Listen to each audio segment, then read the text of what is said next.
Bonjour, il me fait plaisir de vous faire le résumé de la séance du 7 novembre dernier. Premièrement, acquisition d'un terrain en bordure du bassin de Chambly.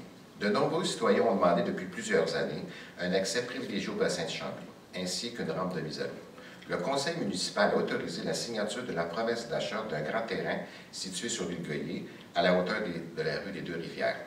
Ce terrain deviendra un lieu public de rassemblement, de loisirs et de contemplation. Une proposition de plan de concept et quelques maquettes 3D sont disponibles sur notre site Web. Le prix d'achat a été fixé à 2 950 000 plus les taxes applicables. L'achat sera financé à partir d'un règlement d'emprunt afin de permettre aux citoyens de se prononcer sur cette proposition. Parc Henri-Bisaillon. Le parc avec jeux d'eau accessible par les rues Henri-Bisaillon et Léon-Paré dans le secteur Carignan-Salière ne sera pas complètement achevé à la fin de novembre comme prévu. Les travaux électriques et le terrassement seront achevés au printemps. Activités, loisirs, frais de non-résidence. Afin d'encourager la pratique de sport nécessitant des installations municipales, le Conseil municipal a modifié la politique de remboursement pour permettre le remboursement complet des frais de non-résidence. Ceci s'applique aux activités aquatiques, de baseball mineur, de patinage artistique. Un avis de motion a été donné pour que les frais de hockey de 375 $ par enfant pour le hockey soient abrogés. À cette fin, aucune facture ne sera envoyée pour la saison 2018-2019. L'adoption de ce changement se fera à la séance de décembre. Piste de ski de fond. Un projet pilote de ski de fond sur la route verte aura lieu cet hiver entre les rues Larreau et le rond-point de la rue Marianne-S. De plus, la Ville mettra à la disposition des citoyens des ensembles de ski de fond en location gratuite pour permettre à tous de pratiquer ce sport gratuitement. Couche lavable subvention. La Ville a bonifié l'aide financière disponible pour les couches de coton pour les nouveau-nés. Dorénavant, les parents pourront choisir des couches réutilisables sans être limités au coton ni devoir acheter un minimum de 24 couches. Ils pourront ainsi profiter des produits locaux qui sont souvent plus onéreux mais de meilleure qualité. La subvention maximale est aussi haussée de 100 $ à 150 $. Voitures électriques à la disposition des citoyens. En réponse à l'intérêt exprimé lors de notre sondage, Carignan comptera parmi les villes de la Montérégie qui offriront bientôt les services d'une Chevrolet Volt en autopartage à sa population.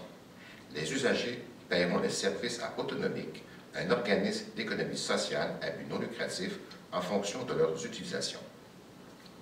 Règlement sur le stationnement de nuit. Un avis de motion a été donné afin que soient adoptées de nouvelles dispositions quant au stationnement de nuit en période hivernale. Ainsi, à l'exception des endroits où la signalisation l'interdit, le stationnement de nuit sera permis entre 2 h et 7 h, sauf lors d'avis d'opération de déneigement. Règlement, paix et bon ordre. Un avis de motion a été donné afin de mettre à jour le règlement concernant la paix et le bon ordre, pour notamment inclure 3 nouveaux points. Pour le cannabis, en conformité avec la proposition de la Régie de police, il est interdit de consommer, préparer, exhiber du cannabis, produits dérivés ou alimentaires qui en contiennent dans les lieux publics. Pour la vente itinérante, le règlement s'appuie maintenant sur la loi sur la protection du consommateur en interdisant la vente itinérante dès 18 h le soir et en demandant le respect des affichettes, pas de code porteur collés sur les propriétés des résidents. Une nouvelle disposition permettra à la Ville de désigner des espaces jeux libres dans des rues résidentielles sans enfreindre le règlement de la sécurité routière. Bilan commercial. Pour bien cibler le potentiel commercial de l'ensemble de la Ville et de ses différents quartiers, le Conseil a octroyé un mandat à la firme Dermacom pour la conception d'un plan commercial au montant de 14 297 $ et 14 sous, taxes incluses.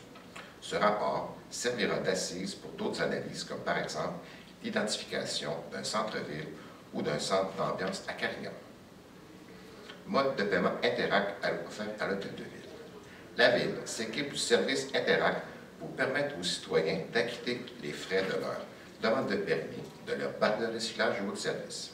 À partir de janvier, il ne sera plus possible d'effectuer des transactions en argent comptant au comptoir. Pour les taxes municipales, le paiement continue de se faire par le biais des institutions financières ou au comptoir via Interac. Sur ce, je vous souhaite un bon mois de novembre. On se revoit en décembre avec la séance régulière et la séance du budget. Merci.